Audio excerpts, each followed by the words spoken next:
Good morning, Chicago Cubs fans, and we are back with another edition of Cubs Daily. My name is Steven Ryan. This is presented by Fan Arch. The Cubs get the job done yesterday. It was dramatic. It was epic. Cubs take the series from the Baltimore Orioles. Shout out to our main man, Justin Turner. We will get to him in a moment. We're going to preview this 3-game set against the Reds. We're going to talk about newcomer Mike Soroka. We've seen the first 3 acquisitions. The 4th and final one will be going down tonight. But before we get into all that, guys, ladies and gentlemen, all of the support here recently has been absolutely fantastic. Continue to share your thoughts with the community. I love hearing everyone's perspective. It's fun hearing all the different angles that are available out there. If you're enjoying the content, please smash that thumbs up button. Helps the YouTube algorithm. And of course, subscribe to the channel if you haven't already. It is the easiest and freest way to support the growth here at Cubs Daily, so shout out to all of you.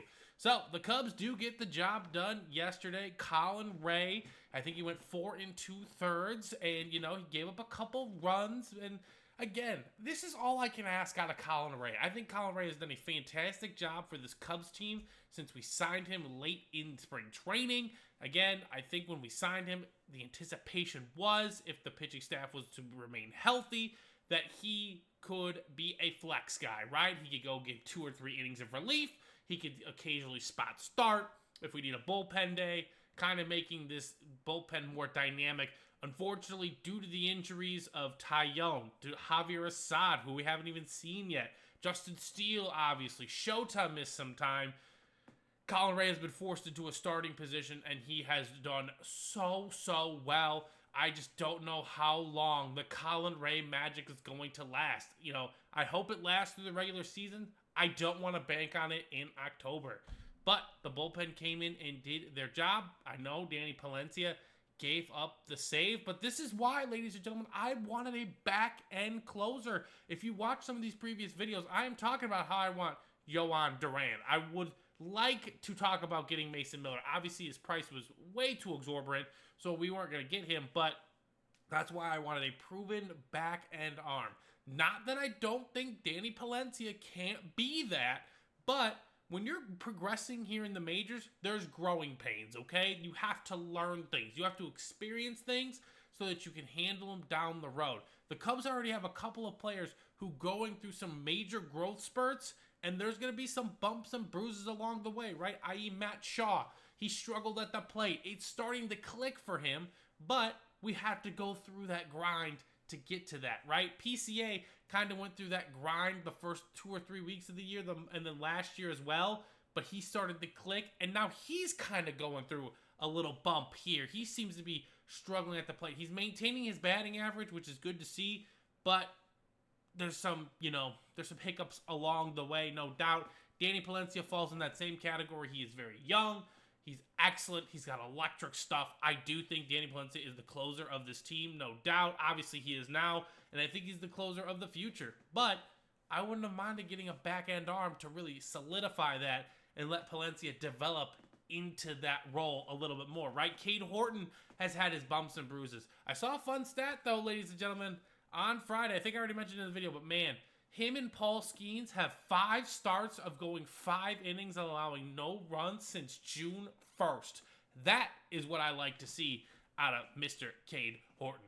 But we were going to talk about our main man, Justin Turner, who walked it off for the Cubs yesterday. That being his 2nd walk-off of the season. It's also Justin Turner's first career regular season walk-off home run. As we all know, in the 2017 playoffs, he defeated the Cubs as a Dodger. Now, I know Justin Turner has gotten a lot of slack on this channel and all over Cubs social media. I understand he doesn't quote-unquote contribute a lot that we physically see, but I don't disagree that he needs to not be on the team, but I think he needs to be on the team. He's an absolute vibes guy. He really is helping Matt Shaw out. He's helping the young guys out. He's teaching them how to be a professional. And there's one thing that I know I'm guaranteed getting with Justin Turner, and every plate appearance, that is going to be a professional at bat. That's not necessarily going, it's not going to result in a hit every time. I can't expect that. This is Major League Baseball. This is baseball, for goodness sake. But I know he's going to go up there with a good approach to the plate. He's a seasoned vet, and he's always hit lefties really, really well during his career. And obviously yesterday, that dude lobbed one right down the middle, and he didn't miss. So, again, Justin Turner, he doesn't get a lot of love, but he's that savvy vet. He really reminds me of 2015 David Ross. I don't know if he's going to come back for next year, but I just remember that 2015 team, man. They needed that veteran presence to really, really help grow and come into their own. And then in 2016, they made that World Series push. So, Justin Turner, absolutely great swing yesterday. That's all he literally did. He swung the bat on the first pitch, and it resulted in the Cubs' 5-3 win. They took the series. We did lose a game to Milwaukee. The Milwaukee did catch the Nationals.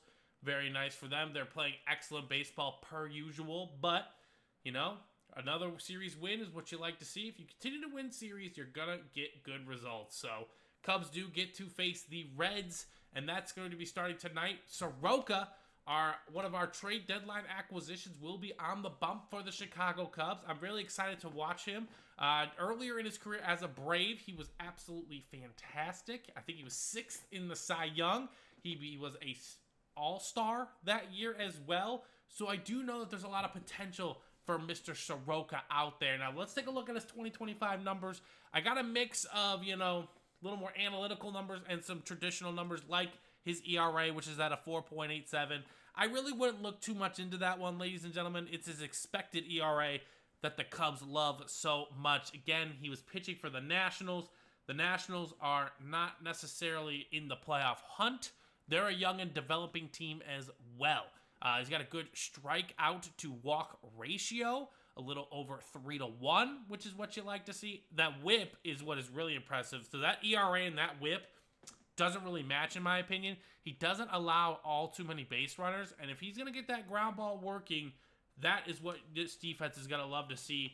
And if he really gets the ground ball working, that's going to play favor too here at Wrigley Field. So, Mr. Soroka on the bump tonight for the Cubs. I am excited to watch him, and hopefully, again, it's a nice, I get it, bargain bin shopping, whatever you want to call it. He was 6th in the Cy Young voting in 2019 before his Achilles injuries happened a few years later. So this kid is talented, and I think the Cubs really saw something that they liked in him, and so forth. They wanted to get him in the offseason. Obviously, they were outbidded by the Nationals.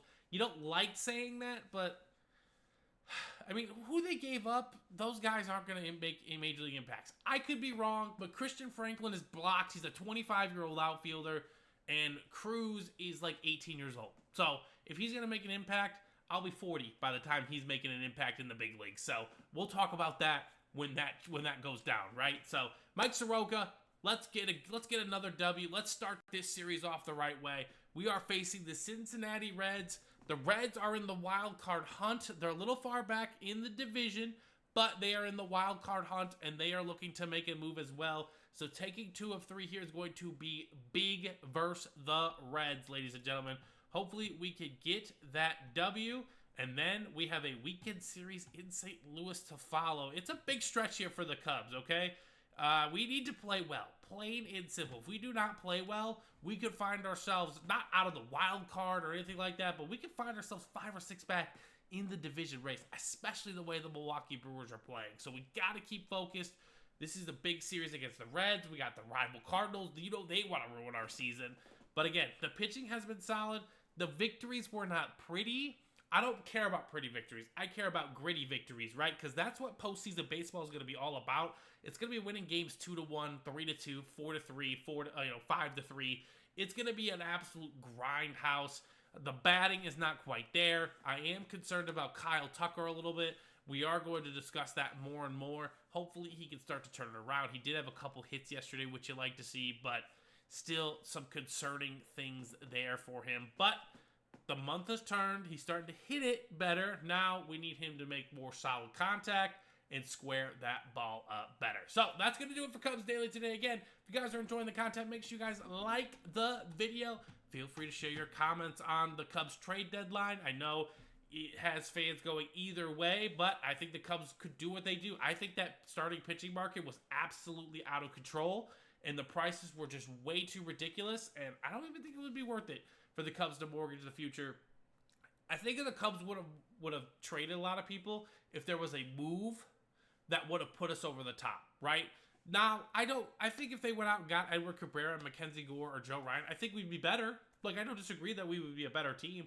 I don't know if that move puts us over the top. I don't know if it does. And honestly, if there was a move out there like that, I think the Cubs would have made a deal. So, that's going to do it for Cubs Daily today. Again, smash that thumbs up button if you're enjoying the content and subscribe to the channel for more. I'll talk to y'all tomorrow.